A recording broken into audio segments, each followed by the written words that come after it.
Last year for Halloween, I counted down the top 20 classic Treehouse of Horror segments from seasons 2 through 8. Now let's tackle the later stuff. But I'm not doing it one air at a time. Oh no, I'm covering the whole shebang, curating the best of the best from seasons 9 through 33. I took all the Treehouse of Horror segments, cut it down to 24 semi-finalists, and then took a machete to 4 more until I had my finalists. Here are my top 20 post-classic Treehouse of Horror segments.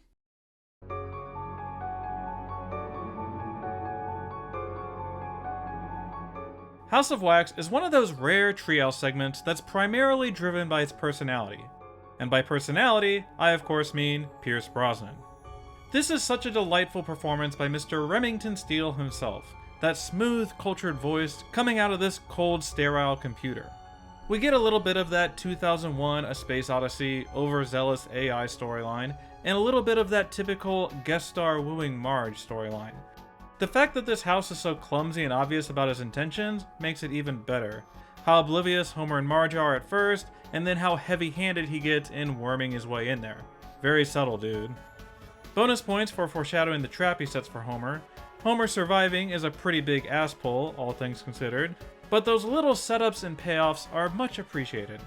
Dumping the computer off with Patty and Selma works as a funny little conclusion to the story as well. House of Wax isn't what I'd call the most action-packed Treehouse segment. It can be a little on the sleepy side of things, but it is a nice change of pace from the more chaotic affairs.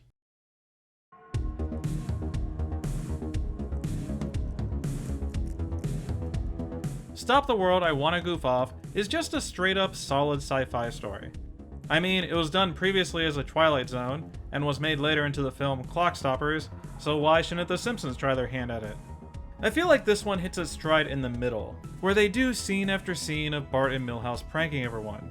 This story suits these two well, providing a new avenue for mayhem while treating us to some super snappy comedy, culminating in this sublime donut sequence. Man, this sequence is so good. It escalates in such a satisfying way. I kinda wish we got more of this time-stopping mischief. The frozen in time stuff is solid enough, with some good visual jokes, but much like Springfield itself, it does feel like the comedy is slowing down too. Kudos to Bart for somehow getting away with it though. The Simpsons has a proud tradition of clever time travel shenanigans stories, and this one is no exception. Oh, and speaking of time travel shenanigans,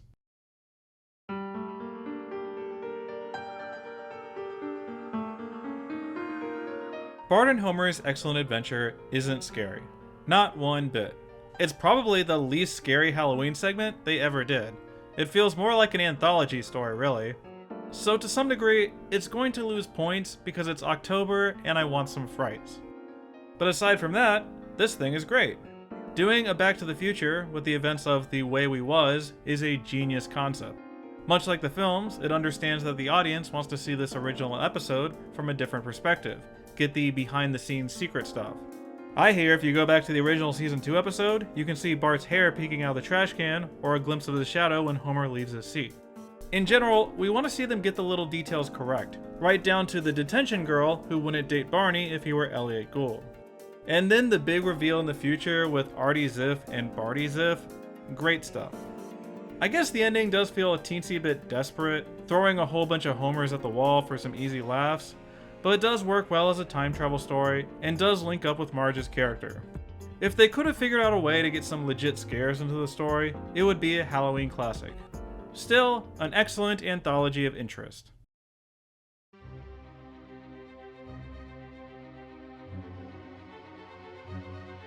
I think the cynical view on the others is that it's merely a nostalgia play on the part of the writers. Here comes the Twister Mouth and the frosty chocolate milkshakes. That always wets the fan's whistle. To some degree, that's true. These Tracy Ullman references can be pretty tropey, you know? But even still, when else would The Simpsons be able to do this sort of thing? There's a boatload of novelty in just having the two versions of the family hang out with each other. Granted, Bart and Lisa don't get much to do, but the Homer and Marge dynamic is pretty interesting. Somehow, they managed to make a Treehouse of Horror segment into a marriage crisis. This weird love triangle between their past and present selves. It's so bizarre. The family offing themselves is some weird Halloween moon logic, but I'm on board with it. Yeah, the character motivations don't make much sense, it's not a particularly coherent story, but I think The Others deserves some credit for just what a weird novelty it is. It's hard to forget this one after seeing it.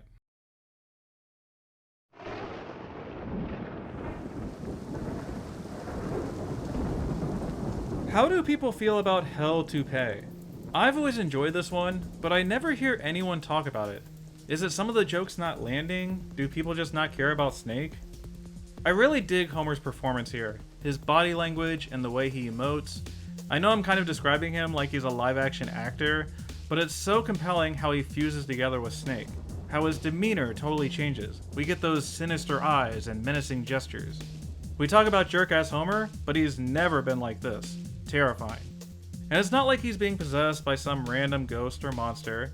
This is more fun because it's Snake, someone we know and recognize. There's such an unsettling tension as he confronts Apu and Mo, and then corners Bart in his room. This is gonna sound dumb because it's a frickin' Halloween segment, but it's actually kinda heartwarming that Homer's love for his son is able to break through and save the day. Good job, Homer.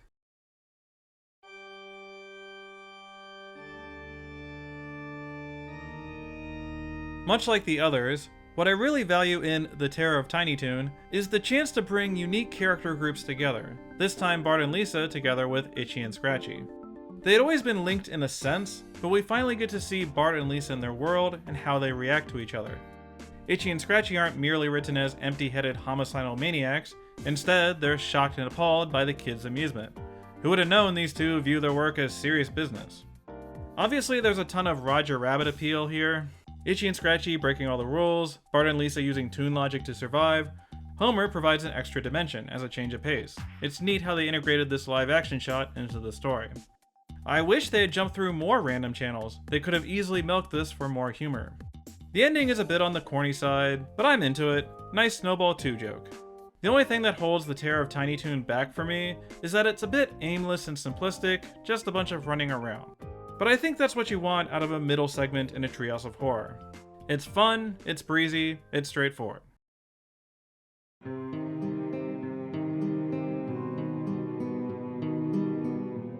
I had recently described Reaper Madness as Homer Shenanigans, the Halloween segment. And to some degree, that's true. But I think that description is selling things short. There are several smart concepts here, like the story of the Grim Reaper coming for Bart and the Simpsons trying to escape him. Then Springfield living in a world without death.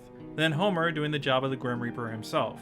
These individual plot points are probably too thin to carry an entire Halloween story, so combining them together gives us the best possible jokes. And then we can move on to something else. Moe's suicide jokes got pretty old after a while, but this one is pretty great. Ah, you miserable bastard. There's definitely not as much Grim Reaping as I'd remembered. It's just like the Jasper scene, Lisa's presentation, and then the baseball. This joke where Miss Hoover brings in the hobo is so hilariously dark, so ridiculously mean. I love it. In general, this is a story that really goes places. It's not content to set up a premise and then riff on it all over town. It does leave me wanting a little more in the Grim Reaper department, but that's not necessarily a bad thing. We get a dense story with twists and turns, while still fitting in some killer jokes. What more could you ask for?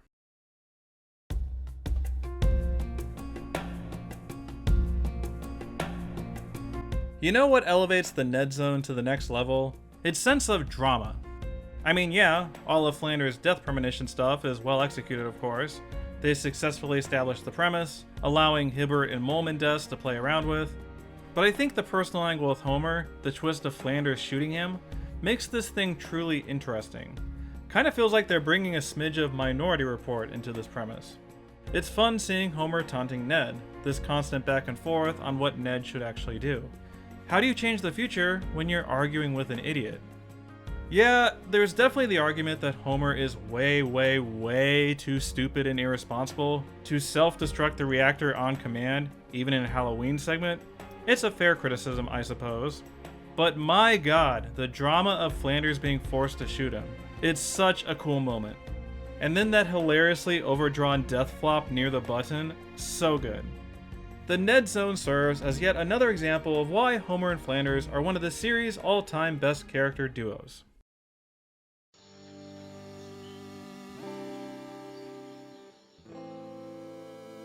It's the Simpsons characters transformed into animals. Come on, I think we all know the appeal of the Island of Dr. Hibbert. It's so entertaining seeing our favorite characters in these new designs, seeing what the writers picked for everyone, and how the designers executed it. Because of the nature of the parody, they don't get much time to feature everyone, everything gets kind of backloaded. The build-up is obviously well done, all the suspicious Dr. Hibbert material. It just feels like we're waiting to get to the fireworks factory sometimes. As a result, some characters get relegated to a mere crowd shot or one joke. However, the characters that do get featured make the most out of it. I love how Homer has sex with a giant cat and somehow didn't notice. Very relatable joke. And if you've ever wanted to see Homer milk Flanders in a safe for work environment, here's your chance. This joke is so dang weird, but it somehow works. Homer is a good neighbor. In conclusion, the Island of Dr. Hibbert serves as yet another example of why Homer and Flanders are one of this series' all-time uncomfortable character duos.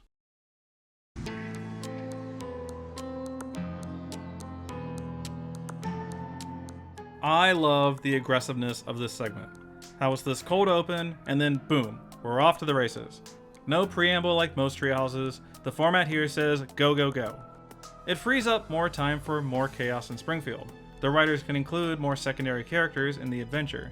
Here's Dr. Hibbert fighting them off. Here's Apu saving the day. Here's Mr. Burns ruining everything, as always. You could argue it's too manic for its own good, but with these sort of zombie setups, you gotta have that chaotic desperation throughout. Some treehouses struggle in fitting a complete and coherent story in its allotted time, but this one gets it right. We establish Bart as the savior, then pivot to protecting him from the munchers, then getting him to the safe zone. It's super clean, easy to follow, we can fill the rest of it with munchers and murder. Honestly, the climax is kind of ho-hum by comparison. The first half is so jam-packed with violence and mayhem, it's like they ran out of munchers to shoot. Oh well. We got a happy ending, and we got to destroy the town. I'd call that a very successful day in Springfield.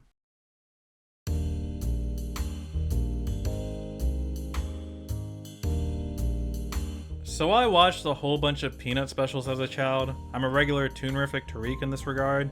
So yeah, I'm gonna be into It's the Grand Pumpkin Milhouse. This is a tricky homage to get right stylistically, since The Simpsons were also cel animated and had its distinct character designs different from The Simpsons. But here, they're opening with this painted background look, this long pan across as Milhouse simply walks from one place to another. They don't really stick to this leisurely Peanuts pace in the back half, but it sets the mood and gets in plenty of references. I love Lisa going full Sally Brown, declaring, "You owe me restitution!" The Grand Pumpkin himself works well as the antagonist of this segment. I like the principal twist on this kind of monster, his horror at the way we callously treat pumpkins. I also get a kick out of their choice to make him racist against other pumpkins, and that he sticks to it with his dying breath. Really, the big thing that drags down the story for me, and why it landed at only number 10, is because of Tom Turkey. I gotta say it, Tom Turkey sucks. Me and him have never gotten along. I don't know if it's the performance, his dialogue, or what. Just always struck me as super lame. Sorry guys, better luck next holiday.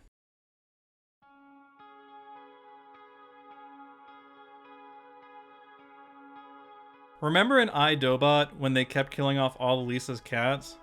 BFF R.I.P is like, hey, let's up the ante and kill off all of our friends too. Hooray! Also, we'll kill off Snowball while we're at it. Why not? I really appreciate the pacing of this one. How we get all these creepy deaths up front, then Wiggum starts his investigation, and we get the horror origin story of Lisa's imaginary friend Rachel.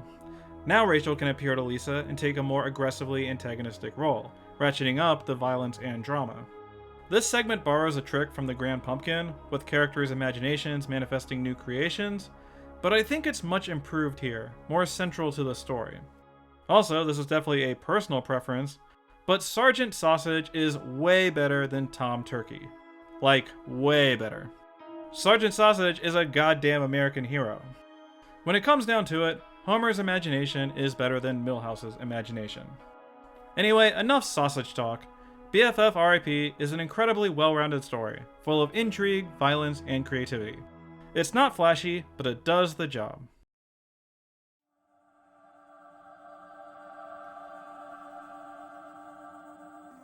B9 Rewind is a great Halloween segment because of its format. However, it's not a top tier segment because of its format. Putting The Simpsons in a Russian doll parody is such a genius idea. They immediately get all the comedic benefits of that series, in that they can riff on the temporal loop, showing how Lisa can change the future.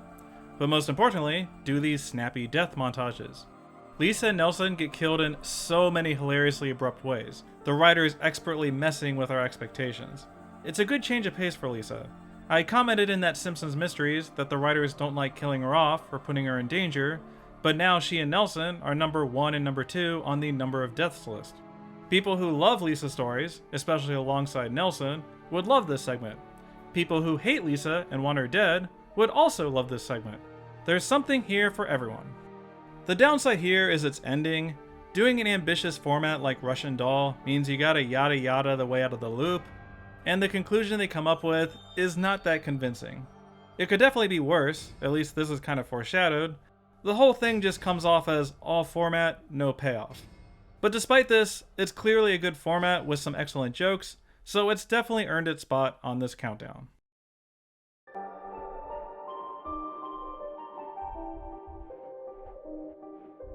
Of every Treehouse of Horror concept on this list, I think Coralisa is the most organic to The Simpsons. It's amazing how easily The Simpsons slips into a Coraline parody, how it leverages Lisa's well-known issues with her family, how easily her other mother appears to Lisa's sensibilities, how they literally have Snowball 5 right there for the cat role. Snowball is such a non-entity on the show in general that there's a lot of novelty in just listening to her talk. Obviously, the visuals are wonderful here, especially love Lisa's design here, how wild that spiky hair is portrayed, very cool. My biggest issue with Coralisa is its story in the back half. I like the idea of Lisa going back to them so quickly, being so okay with the buttons, but the whole thing kind of fizzles out when the whole family gets there. There's no conflict here, everyone's just kind of whatever about the situation. This twist on the formula just didn't do it for me. With a stronger ending, I think Coralisa had a real shot at the number 1 spot. But for now, there's definitely enough memorable material to comfortably land inside the top 10.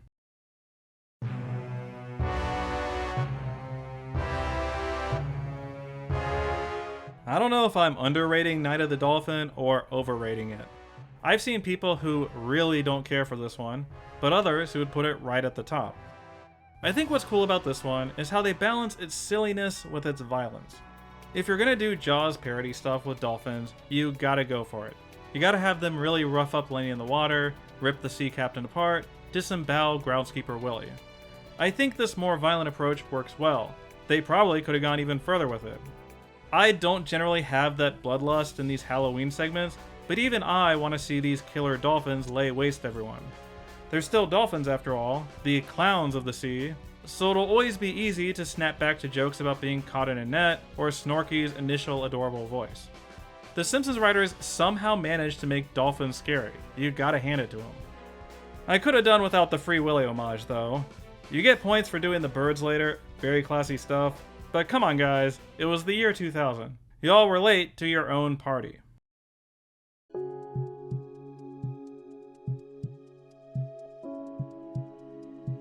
It's so surreal seeing The Simpsons do an entire segment in CG, considering where they came from.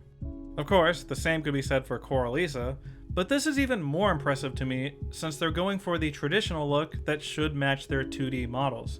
I kinda can't believe they pulled it off so well. Between their toys and video games, the Simpsons characters are notoriously awkward to render in 3D. All things considered, this segment looks great. Making Bart into the Sid of this parody is such an inspired idea. Varying character for him works as a twisted take on the source material. I love how they fake us out with Radioactive Man, like he's the Buzz Lightyear, and then they just kill him immediately. Nice usage of the established Simpsons toys in previous episodes. And the ending is genuinely creepy, the juxtaposition of Bart's murder and their final plans for his body. It leaves a very weird feeling with the audience, so twisted. I don't know how I feel about the Randy Newman, to be honest. If you hate how slobberingly sweaty the performance is, it's gonna drag down your enjoyment. For me, it adds to the fever dream weirdness, so I'll take it.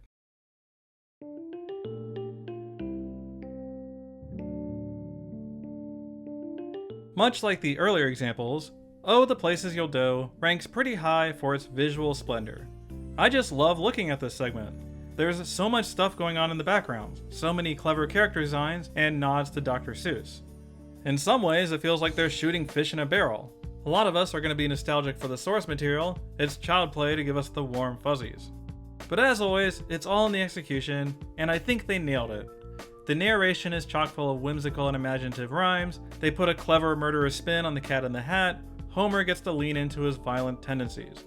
Much like Toy Gory, I like how unsettling the juxtaposition of childhood nostalgia and Halloween horrors. I never quite know how to feel when watching this. The deaths are horrific, but it's put through such a childish filter, it comes off different. I admit, I used to find this segment pretty overrated, but it has won me over big time.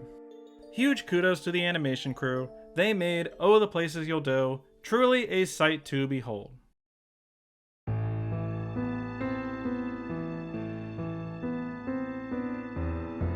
I've noticed a lot of these Halloween specials in the top 20 have had some kind of gimmick, something to hook the audience, whether it's the format or the art style, whereas the Homega Man is just good, clean storytelling with some amazing jokes. Like, this is where that "I've wasted my life" quote comes from. It's got Homer dancing naked in church, the Simpson family blasting the mutants with shotgun. It's got the bat swinging joke, come on. Forget Marge versus the monorail and Lisa's first word. This is the all-time greatest one of these. I think the Homega Man starts out a little slow, the whole French frog stuff is just kinda whatever, but afterward, they hit us with one good set piece after another. Let's have fun with Homer as the last man on Earth, now let's have a combo with the mutants, now a big chase scene. It hits the right balance of relaxing and exploring the ruined world, while still keeping the story moving. Excellent pacing overall. Nice character balance too. We get both a Homer showpiece while featuring some of the secondary characters. The Homega Man is practically a classic era segment at this point, so I doubt I need to sell you on it any further. If you haven't seen it in a while, find a bomb shelter somewhere and go watch it.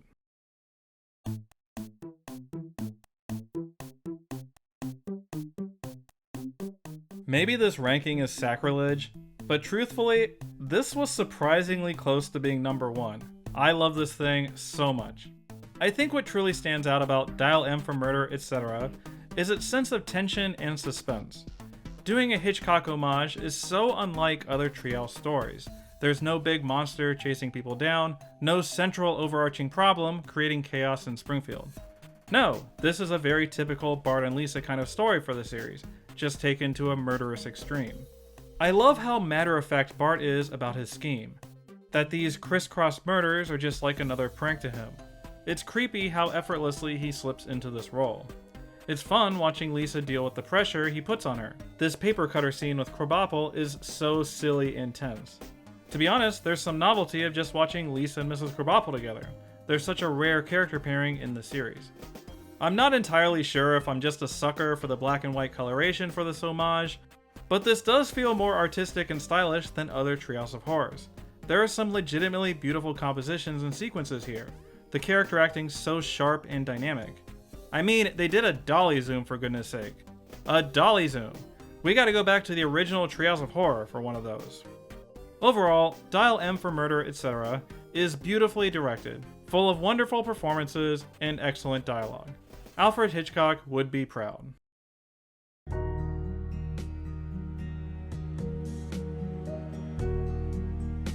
I think Send in the Clones is the best post-classic Treehouse of Horror segment because of its jokes. It's not that complicated. This thing is jam-packed with memorable gags, rivaling even some of the most classic Halloween specials. This is a wonderful showpiece for Homer. Everything I love about him as a character is here. His laziness, his scheming, his overconfidence, his lack of self-awareness, his unbelievable incompetence. I like how Homer is clearly one step behind the audience at every turn, and yet can still easily manipulate his clones to do his bidding.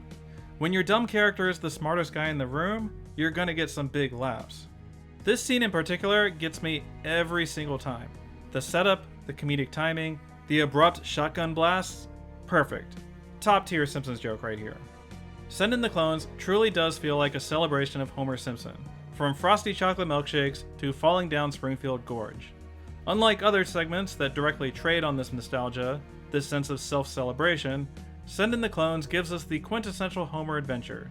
It's the most Homer story that Homer has ever homered. I love watching Homer, so I love sending the clones. It's as simple as that. So that wraps up my list of the top 20 post-classic Treehouse of Horror segments. I think most Simpsons episode countdowns are going to be very, very dependent on one's own personal taste, but with these Halloween stories, I think it's especially prevalent. For me, I noticed a lot of Homer and Lisa-centric stuff on this list. I think with Homer's propensity for mayhem and Lisa's general curiosity, they're both excellent horror story protagonists. Also, just throwing a bunch of pretty art at me will clearly win me over too. Let me know in the comments what your favorite Treehouse of Horror segments are in the later years, and what you think of this list. Are some of these overrated? Which Treehouse of Horrors deserve more love? I'm not into the Homer farting one at all, but would love to hear an impassioned defense for it. Let me know. Hope everyone has a safe and spooky Halloween. Thanks for watching.